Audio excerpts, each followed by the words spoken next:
This episode of the Vincast is brought to you in part by Different Drop, online wine retailers specialising in Australian wines.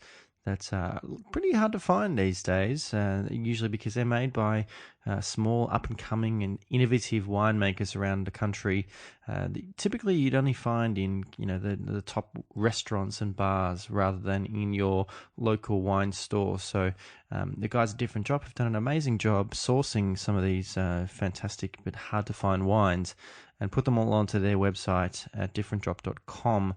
That makes it easier for you to find. And, if you sort of let them know the kind of wines that you like, particularly if they're wines made by former guests of this podcast, then you can let them know and they can put something together for you, or you can pick your own kind of mixed pack and then they'll ship it anywhere in Australia. And it usually only takes a few days. So as a supporter of the podcast, Different Drop have set up a very special section on their website. It's at differentdrop.com/intrepidwino, and you'll find all the wines that they have available from previous guests of this podcast. And if you put in the code INTREPIDWINO at purchase, the guys at Different Drop will give you a 10% discount. And if it doesn't happen, then please let me know as soon as possible, because I want to make sure that the guys at Different Drop look after you. So thank you very much for listening to this episode, and I hope you enjoy it.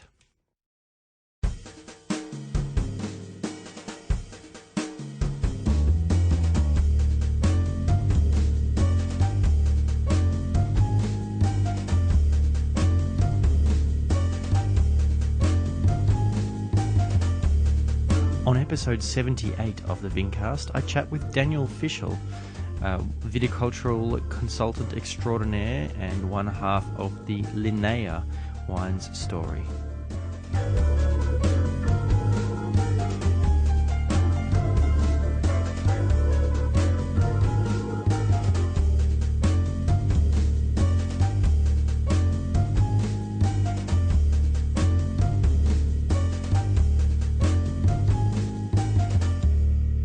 Hello there, Vincasters, and welcome to another episode of the Vincast. My name is James Guestbrook, otherwise known as the Intrepid Wino, and as always, I am glad to have you on board for another fabulous wine chat.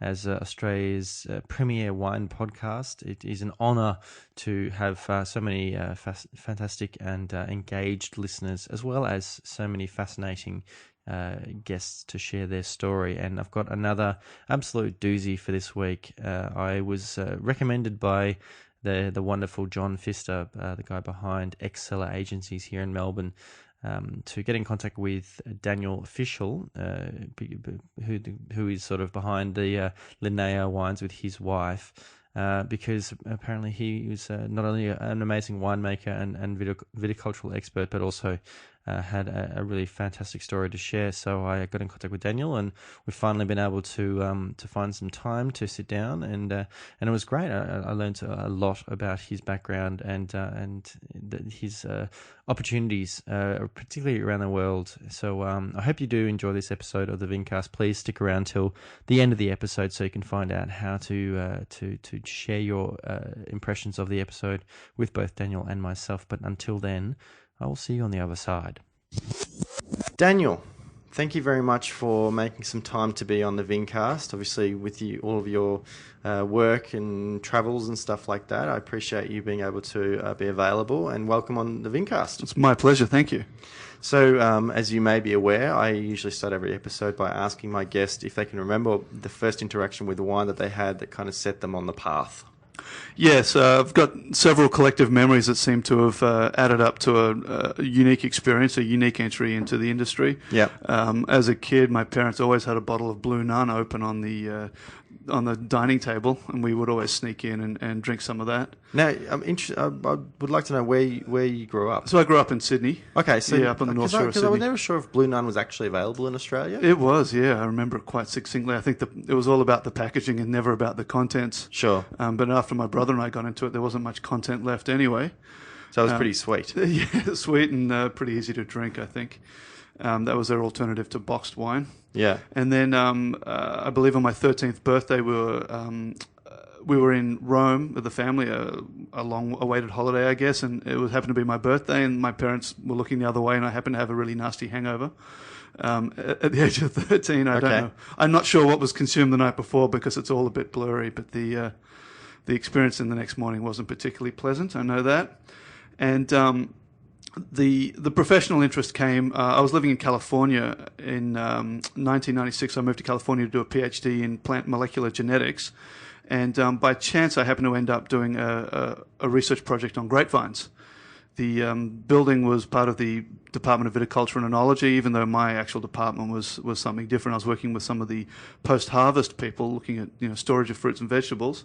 And it was pretty clear after about, 2 weeks that the viticulture and enology students seemed to have a lot more fun than those that were studying storage of strawberries. So no doubt. One thing led to another, and 6 years later, a research project on ripening in grapevines later, and the goal was to get out of the lab, get some fresh air, and I found myself living in Napa Valley. Was this by any chance at UC Davis? That was, yeah. Yeah, okay. How did you end up getting into the field of study that you were doing at the time? Yeah, I did an undergrad in molecular genetics. I was working on bacteria, humans, strange combination, but that's what happened at the time. Mm-hmm. Tried a couple of master's degree, one in looking at osteoporosis, basically genetic linkage to osteoporosis. It was pretty boring, and my professor was a bit of a jerk. So I figured I'd save up some cash. I worked in a warehouse. Did delivered pizzas, worked at the RE, collecting ashtrays for a couple of years, saved up enough cash to get to California and dove into plant molecular genetics. Any particular reason why you headed there? Probably an opportunity to get away, travel a little bit, see the world, different perspectives, and California was pretty appealing. Mm. So you were hanging around with a lot of the viticulture and oenology students. Exactly. And that kind of introduced you to the conviviality of wine, like the fact that they would just sort of open bottles and just have fun and just talk about wines in a very casual way. Exactly. They had lectures during the day and they had open bottles at night. Were your parents wine drinkers at all? No, I still can't get them to drink anything. So really, this was the sort of the real introduction to wine, and you sort of started to think about it professionally. At what point? Probably about 4 years into the 6-year degree, I was getting a little bit sick of lab. I was a gene jockey, effectively. I was just creating genomic databases of genes that are expressed during ripening. And it got a bit tedious. The other issue that happened was technology is it can run up behind us and overtake us at the best of times. While I was doing my work, and it would take me about 2 weeks to isolate one gene, sequence it, and work out what it did. Along came the gene chip, and all of a sudden a $2 million lab was built, and they were churning out thousands of genes a week, which made me a little bit obsolete. So how does that work? That's just what they did. They just technology. It's an issue of scale. I mean, I was doing an individual work, individual test tubes. Right. They could build machines that could run thousands of test tubes at once with much smaller quantities of volumes than I was using, and that's technology. Same with computing, same with pretty much everything. Far out. Okay. Yeah. So now the gene chips are readily available. I think they've got about 60,000 genes on them, and you can pretty much probe anything at any time. Sure. It took me 2 years to just get the veraison samples. So did you have a particular area that you were interested in as far as wine to kind of focus on into the industry, as it were? Yeah, no, I was... when I realized that the lab life was a bit brutal, I mean, my bench had sort of a doorway to look through, a little window in that doorway. Down a corridor, there was a tiny little porthole window on the door at the end, and I could see a green leaf on a tree. That was my only greenery, and it just seemed like it was calling me to come outside. Mm. So after a number of years in the lab, I spent my last couple of years sort of sitting in on classes on ecology, on a lot of sort of the natural world, learning about natural processes, ecosystem services, and so on. And at the end of all of that, I felt like I was really well positioned to go out and be a consultant on vineyards, bringing a unique perspective. I look at the biochemistry of wine. Yeah. And work backwards from there to farming, sort of apply what we understood about gene changes, mm-hmm. biochemistry in grapevines, and apply that to farming and how we can manipulate the farming to manipulate wine chemistry. It's almost like a wine detective.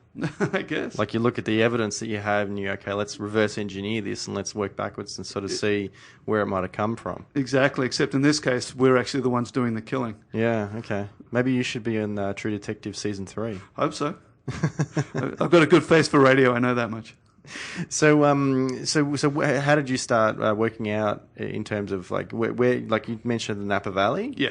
So did you begin to consult to vineyards and to wineries? Yeah, so very briefly, I did a harvest at a winery in Napa Valley, learnt how to lug hoses and get dirty. Mm-hmm. The actual practicality of winemaking. Exactly, yeah, what to do if the truck breaks down. You don't learn that in university. No. And how not to drive a forklift. School of hard knocks. Right, except that I didn't do any hard knocking of forklifts into tanks. That was useful. Okay. I did see that, and I have seen that. And it's not pretty. No. But so I did that. I did a vintage, and then managed to get a job with a Napa's premier vineyard advising company, a crop care consultants. Okay. And they basically gave me a truck, a little small manual of pests and diseases, and a phone, and said, "Get out there. Here's your maps, and here's the road." Go visit vineyards, and if you have any problems, give us a call. And basically the job was just to scout, look for disease, look for problems, look for concerns, look for things that are going well, talk with the growers and get an understanding.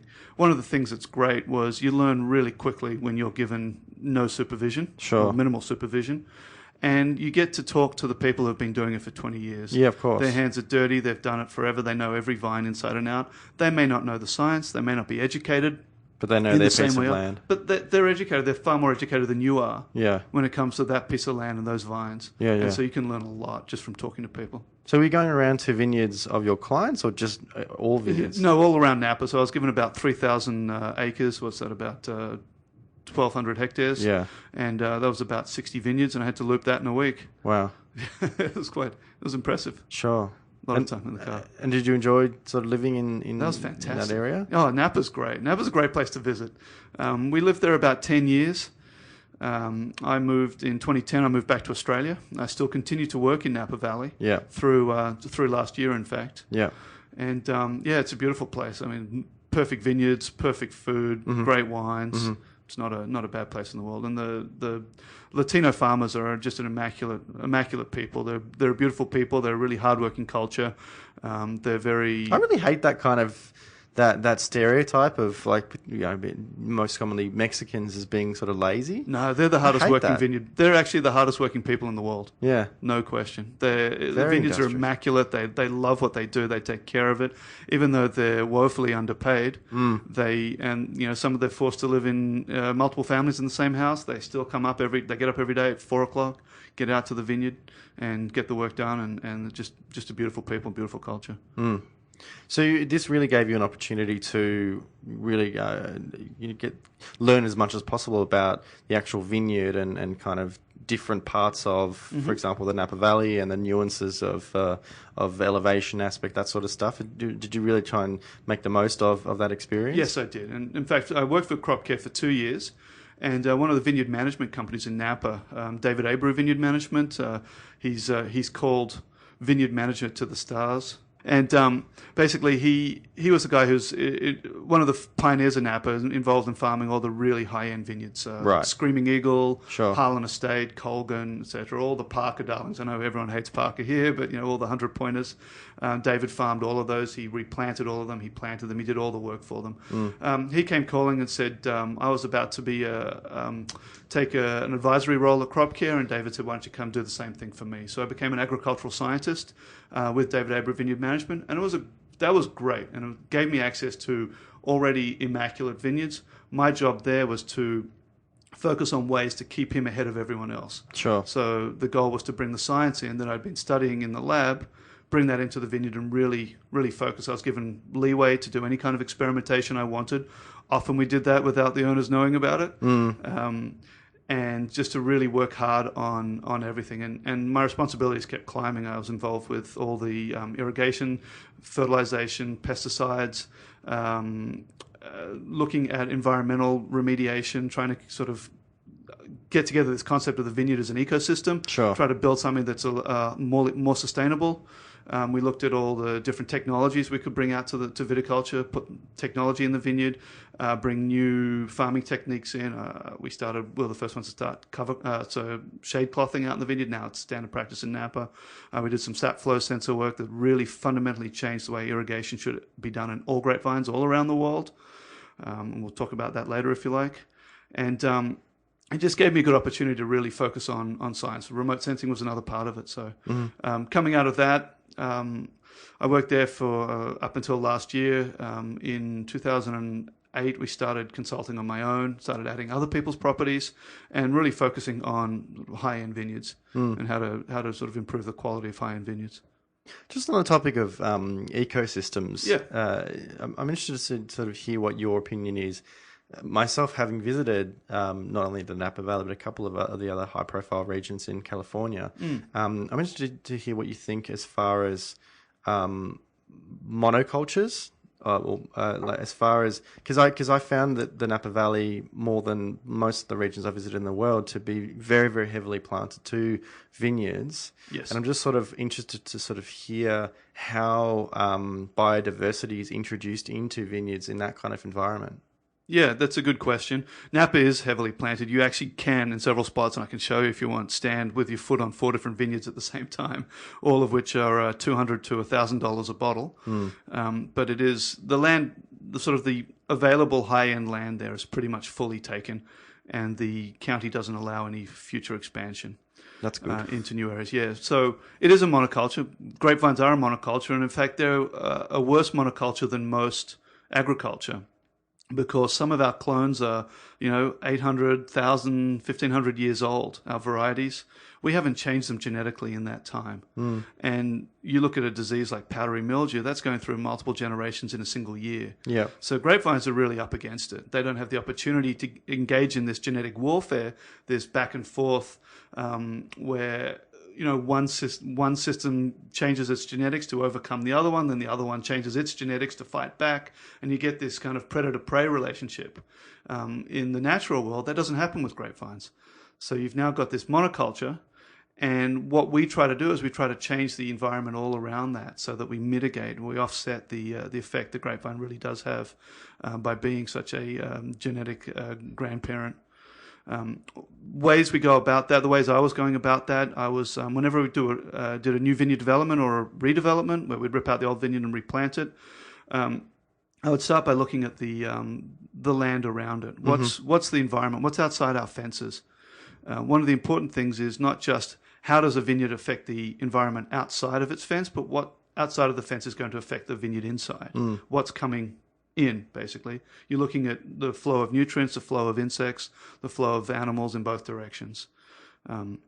And from there, we started designing buffer strips. We started designing riparian corridors. We designed hedgerows. We would put in cover crops, multi-species cover crops. I think at one point I actually put an edible cover crop in one vineyard in Napa that had 42 species, of which 38 were edible. And would flower or seed at different times of the year, or fruit at different times of the year. So the owner was very excited to go out and pretty much eat anything he could at any time out of the vineyard. Yeah, sure. What that does is it increases the biodiversity. That's your best weapon against diseases. Insect diseases, for example, you can build up a lot of habitat for predators. There's a number of good wasp species that will take down the insects that cause damage or spread disease in grapevines, for example. Likewise with the soil, you're always worried about nematodes. There are plants that will actually cause a change in the species of nematodes in the soil. So whilst you were living and working there, I'm sure you got the opportunity to do a bit of travel around different regions in California, for example. Did you get to see much of the other regions of the US? No, I did most of my work in California, Sonoma County, Napa County primarily, a little bit Lake and so on. In the last couple of years, I've been working in San Luis Obispo County down in Southern California, or Central California. That's been quite a change because it's limestone soil and everything in Napa is volcanic. And they're not the same. I know if you read wine labels, I think 98% of the world's vineyards are volcanic, but it's not true. Most of them are actually limestone or just sort of alluvial river wash. Yeah. There's not a lot of volcanic, true volcanic soil out there. But I did a project at one point. I had to go and sort of rework the nursery system in California. I spent 4 years and about $400,000 worth of owner's money down in California, sampling all the rootstocks, mother vines and so on from the different nurseries. We were getting a lot of diseased material coming through. In Napa, you can spend for prime land, you could spend $300,000 to $400,000 an acre, so about $1 million a hectare. Wow. For vineyard land. Then we would walk in, we'd look at it, do an assessment, say, sorry, going to have to replant, it's going to cost you another $100,000 an acre. We'd put all this money and effort into it, and then, we'd end up getting dirty plant material, diseased plant material, bad quality stuff coming from the nursery. So that was my next task. Spent 4 days doing that and came up with a plant standard. Got a couple of nurseries to change their practices significantly. An individual from Italy approached me and said, hey, I've seen what you've done. Are you able to come over to Italy? We've got a fledgling project. There's a collective of nurseries. Italians like to have cooperatives and communes.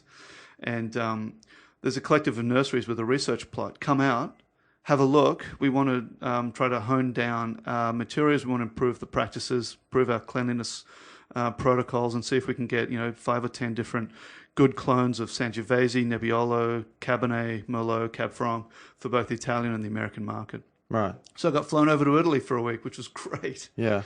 Spent a few days in Veneto.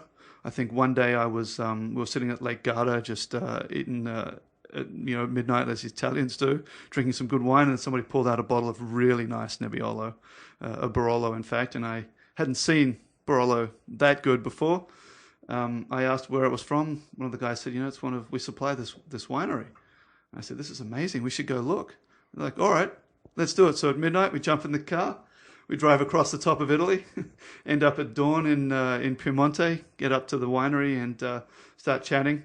One thing leads to the next, and they've brought me on as a consultant, and I've negotiated to start making some wine there.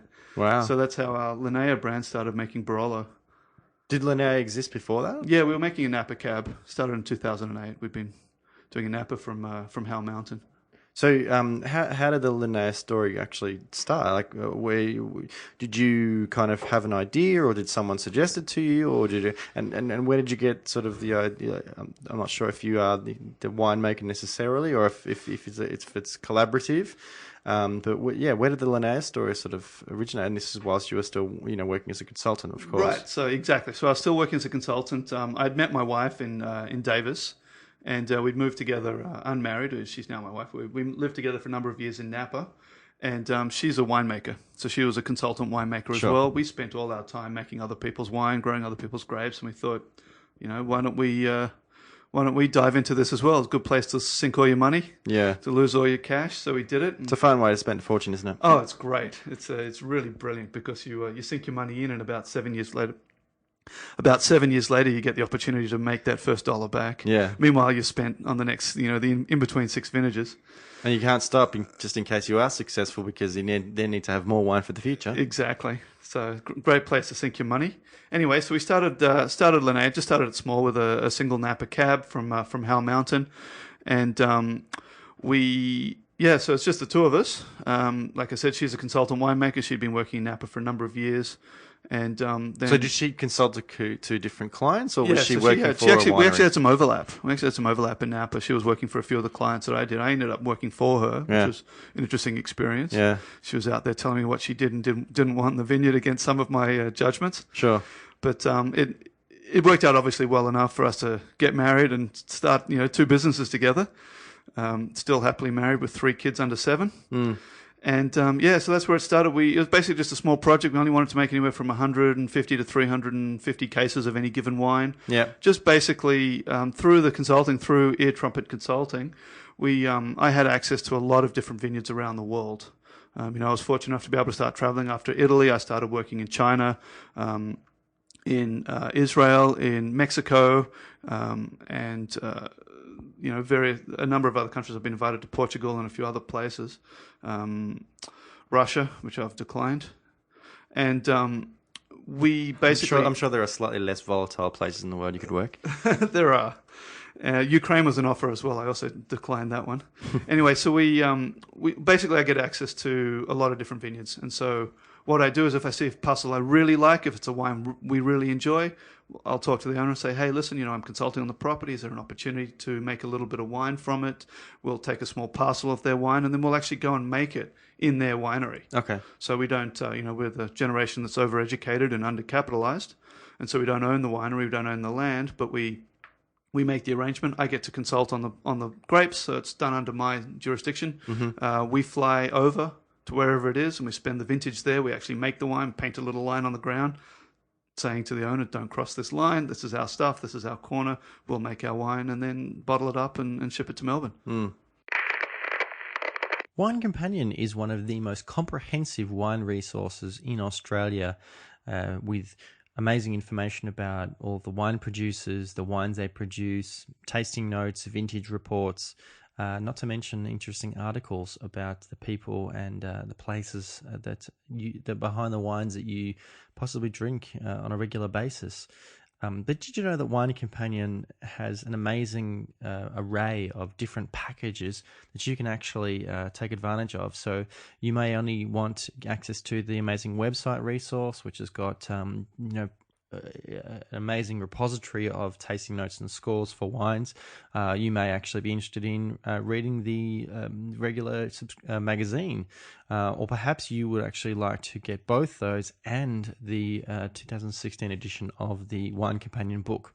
Well, if you go to winecompanion.com.au and you go to becoming a different membership package, if you put in the special code Intrepid30 at purchase, then you're actually going to get a special bonus, a listener of the Vincast, 30% discount, which is a fantastic opportunity to take advantage of this amazing resource and access to articles, for example, written by previous guests of this very podcast. So do head to the Wine Companion website, show your support for the Vincast, and also your support for amazing and authentic wine communication.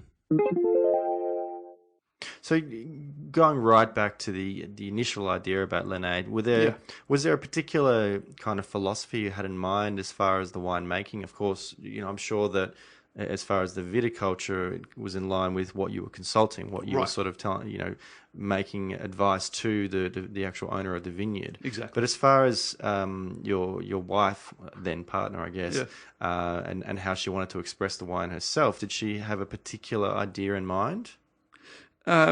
She wanted to be really particular. She's meticulous with cleanliness for a start. That's something that we don't see very often in wineries around the world. She had, in the winery, she actually had the guys pull the drains out every single day during vintage and scrub them with a toothbrush, the drains.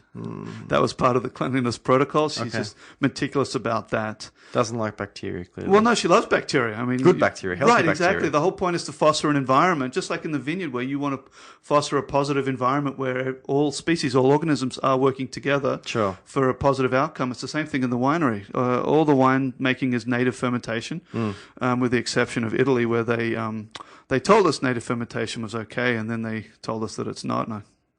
So when you say it's okay or it's not okay, what do you mean? We had some really convoluted negotiations with the Italians. That sounds about right. It took us many visits. You start by showing up at lunchtime. They'll take you to a small cafeteria where there's 15 courses of food coming out. You sit in the baking sun eating raw meat, followed by many other courses. And you say, oh, wouldn't this just be wonderful? Right. You get seduced straight away, and then they start talking business, and you go, yeah, whatever you want. Yeah, okay. Sort of. What ends up happening is they talk about nothing for forever. Yeah. And then finally, all of a sudden, one of them just hits the table and says, Allora, and suddenly they all start talking business, and they all know the pattern. They all do it. And all of a sudden, they seem as sober as the day is young. Exactly, and they start negotiating with you. They always want to take a little bit back at the end. Sure. You think you're almost finished with the negotiations. They slap the table again and say, all right, that's enough for today. We're 95% done. We'll gather again tomorrow and do it all again. Yeah. So you do it all again the next day, and then the third day. Finally, we ended up meeting one night up at the winery. I didn't speak any Italian at the time. We've got a translator who was completely uninterested in translating for us. She was outside shouting on the phone the whole time. We had the vineyard manager, we had the owner, we had the owner's brother, we had the government enologist, because everything has to pass through a government lab there. Yeah, it's so bureaucratic. It's extraordinarily bureaucratic. And we all sat there at the table negotiating the final arrangements for us to make our Barolo there. And at one point they slide a piece of paper across the table and they say, hey, here's, it's all good. I think this will work fine. Here's your here's your recipe for making Barolo. Here's your winemaking instructions. And Michelle just sort of gently slides it back and smiles sweetly and says, thank you very much. I'm an accomplished winemaker. I haven't made Nebbiolo before, but I like to know what I want to do with wine. I like to, do cold macerations, warm macerations, native fermentations, all of that. And I think I'll do a pretty good job.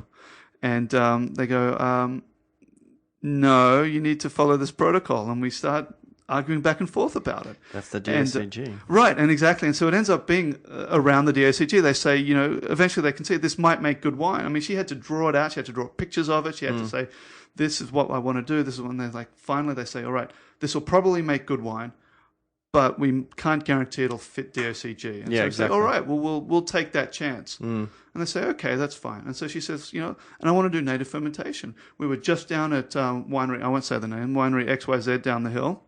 A very famous winery. And we got the full tour, and they're all natural, and they're organic, and they do native fermentations and blah, blah, blah. And the enologist stops us. He goes, no. That's not possible. They don't do native fermentations. And we're like, yeah, they just told us. And he goes, no, I'm the government enologist for that winery too, and I assure you, they have to use, yeast X, yeast Y, or yeast Z. Yeah. That's the law. Yeah. And Michelle goes, oh. And then all of a sudden the owner, and this is the only time English was spoken the entire night, and in perfect English, he leans forward and says, hey, listen, we Italians are like snakes in the grass. Never believe anything that we tell you. No. This is in the middle of negotiating. They're like icebergs. What you're actually seeing is maybe 10%. Unbelievable. The 90% is what you don't see and what they might not tell you. Exactly. So at the end of all of that, they took back the extra, the last little, turn the knife a little bit. They wanted to get a little extra 1% back, which they did. We agreed to it. And that's how we started making wine. So long story, short answer, the winemaking's done. We only make 1 or 2 batches of any wine in a year, so we really focus on quality. Sure. She likes to cold soak wines for aromatic profile. Her big things are mouthfeel and aroma. Right, okay. So she works on macerations and temperature control and all sorts of extended firms. We've done a lot of skin contact. We've got a Cortese coming out. It's actually landing this week on a boat. And we did some extended skin contact on that lot. So that's really interesting, a white wine with whole bunch.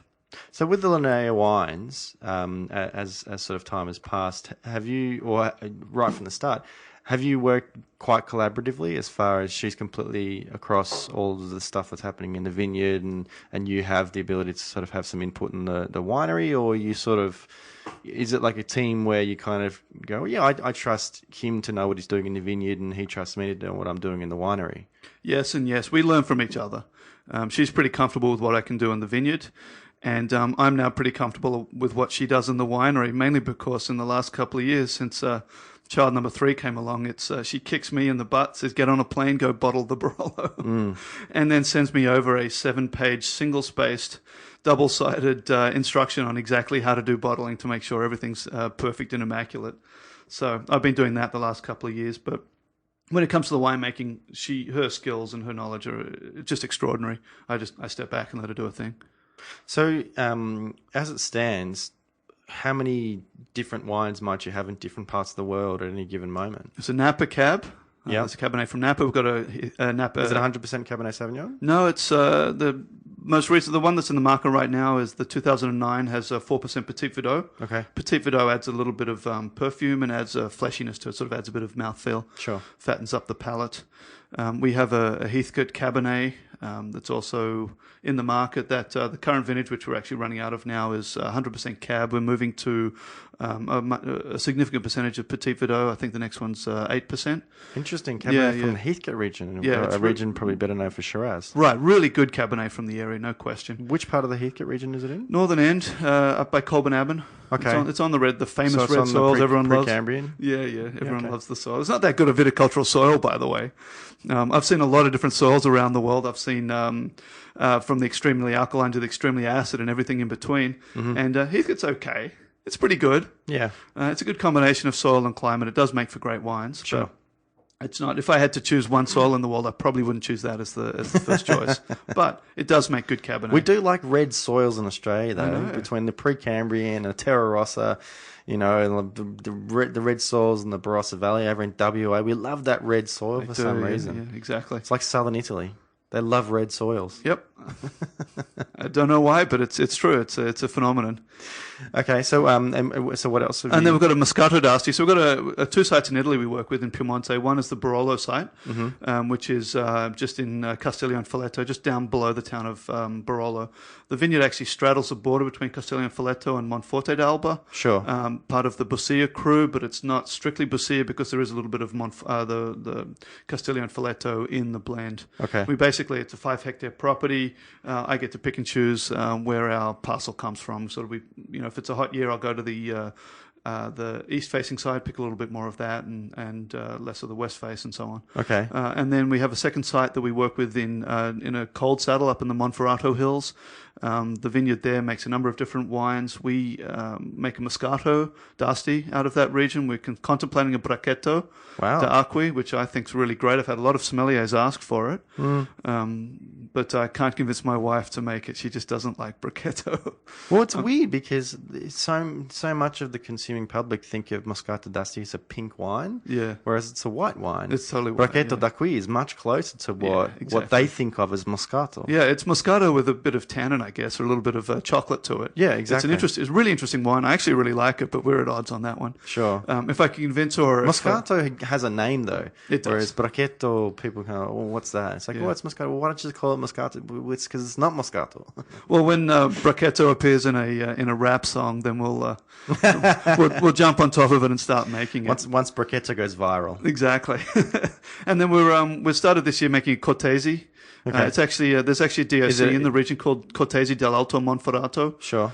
Cortese is an obscure grape. It's probably best known through Gavi. Yeah. And Gavi is at best a moderately insipid wine. It got in its own way. It got DOCG status, and then promptly everyone there decided to churn out millions of cases of swill. Yeah. It does go well with seafood. It does go really well super chilled, and it would be chilled. Don't taste anything. Right, exactly. It's a great summer wine, no question. Of course. We've gone back to basics and tried to explore the grape. We took the afternoon side, the sunny side that had a bit of sort of a bronzing to it, bit of color. Okay. Some more of the phenolic component. Yep. And we put that on skins and and fermented on skins and macerated on skins. Really pulled out the phenolics on it. Expected it to go brown, expected to do some other stuff. It stayed just beautifully light yellow and almost like a syrup. Sure. A phenolic syrup. And then the other side, the morning side, we fermented in traditional stainless steel and blended the two together, and it's a pretty interesting wine. Okay. A lot of layers to it. I'm pretty excited, actually. Anything else in the works at the moment? Yes. Yes and no. That you're willing to talk about? Yeah, I'm working with a consortium on the other edge, on the third edge of Piemonte. So the Monferrato Hills, the southern edge, just above Liguria.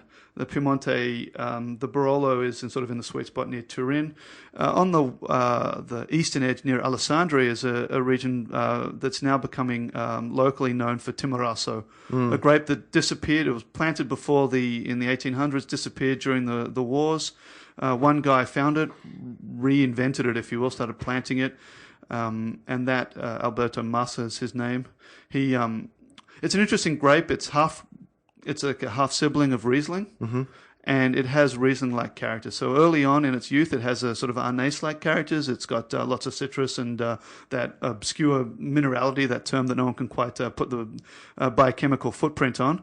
But it's there was a lot of discussion about that last year. Yeah. Minerality is a nebulous term that people apply. It has an interesting salty limestone character to it with the citrus. Okay. If you age it, it starts to take on Riesling characters and picks up that TDN character, that sort of that petrol, that diesel thing. Yeah, okay. And so it's a very profound and complex wine, not dissimilar to a really good Riesling, but it's rare, it's unusual, and we have an opportunity to make some of that.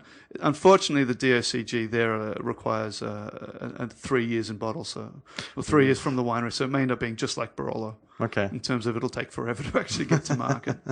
Any other varieties you're looking at? And then locally in Australia, we're building an urban grunge garage winery right now. We just had a meeting this morning.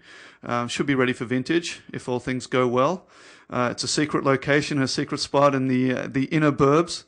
Surrounded by spandex-clad yoga mums. Okay. And it's actually at our home office down in Malvern. Oh, okay. I was thinking south side. Yeah, no, it's in the inner core. Okay. And we're keen to expand locally. So we're actually looking at Tasmania right now. I'm going to be heading down to Tasmania just before vintage to start working with some new clients down there. Okay. And I'm keen to Riesling, some other white, maybe Pinot, who knows. Mm-hmm. We'll see what's available.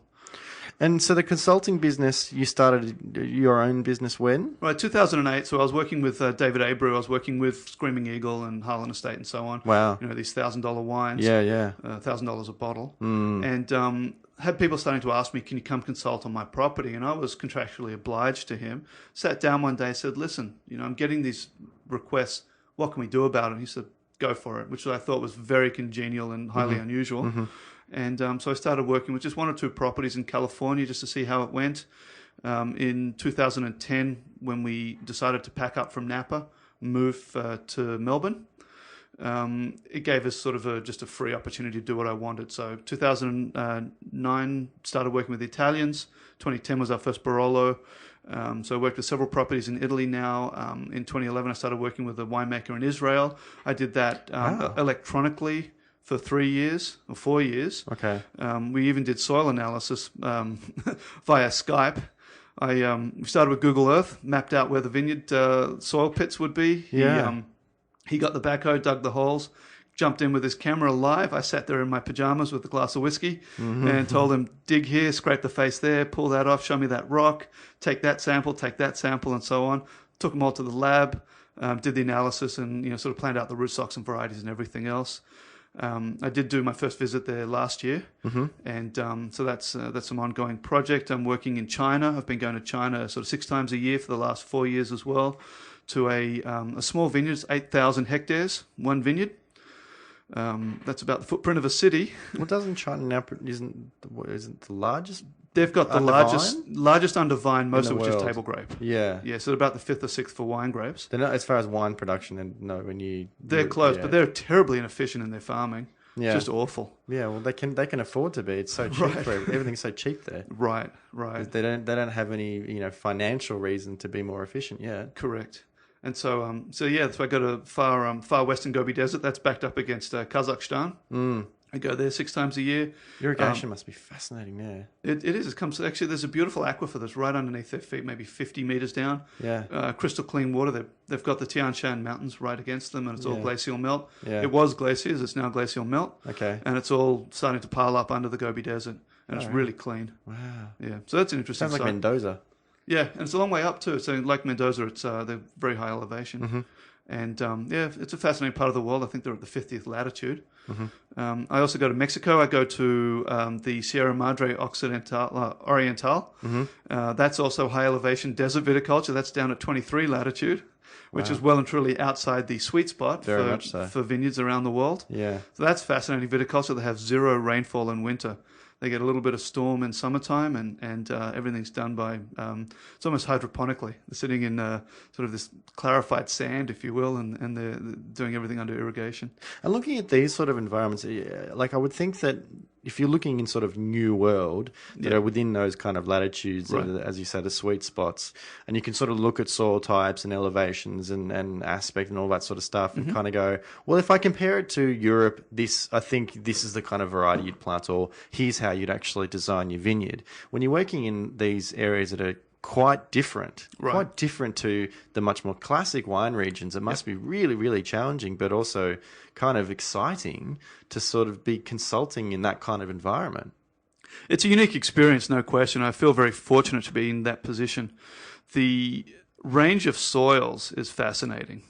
As I've said, you go from extreme desert sands, some of which are in the Gobi, they're alkaline. In Mexico, they're also alkaline, but they're different chemistries to them in terms of phosphorus and magnesium and so on. I won't bore your listeners with all the details of chemistry, but there are sites that I go to extremely acidic soils, waterlogged soils. I go from cold climates to really hot climates, pretty much everything in between. So you learn a lot about how grapevines respond to chemistry, to their soil, and it really is fascinating. I mean, soil really does make the wine. And does it ever happen that you go somewhere and just go, Mistake. Don't even plant course. anything. Sell the land for whatever you can get and go somewhere else. Of course, always. Wow. You don't. You have to read the owner. You see how desperate they are, or how keen they are. You do. You have to do that. When in California, we rejected many owners. We'd wine them and dine them. They bring out their most expensive bottles, and we'd sit there and say, you know what? Your house is where the vineyard should be. If you're willing to move the house, we'll plant the vineyard. Yeah.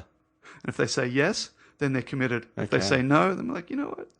Maybe this is a bad match. Sure. But that was an unusual combination. Typically, what I'll do is if I'll find out what they want. Mm-hmm. If it's just to improve quality, if they're trying to improve practices, if they're trying to save money, whatever it is, we'll sit down and we'll go through all of those prospects. I sit down with the owner, I drink wine with them, I find out what they like, what they're trying to do, where it should go, and we work backwards from what the owner wants to make in terms of wine, and we work backwards from the soil back to the environment. Right. So. That's fascinating, yeah. And I'm interested to hear how people kind of find you. Like, is it word of mouth, or like do you like how does someone kind of find you to then approach you to say, I've got a piece of land, can you come and consult to me? Yeah, it's been a little bit that way. Word of mouth is how it started. I keep a fairly low profile. I haven't really done many conferences. Keen to start talking a little bit, presenting here and there.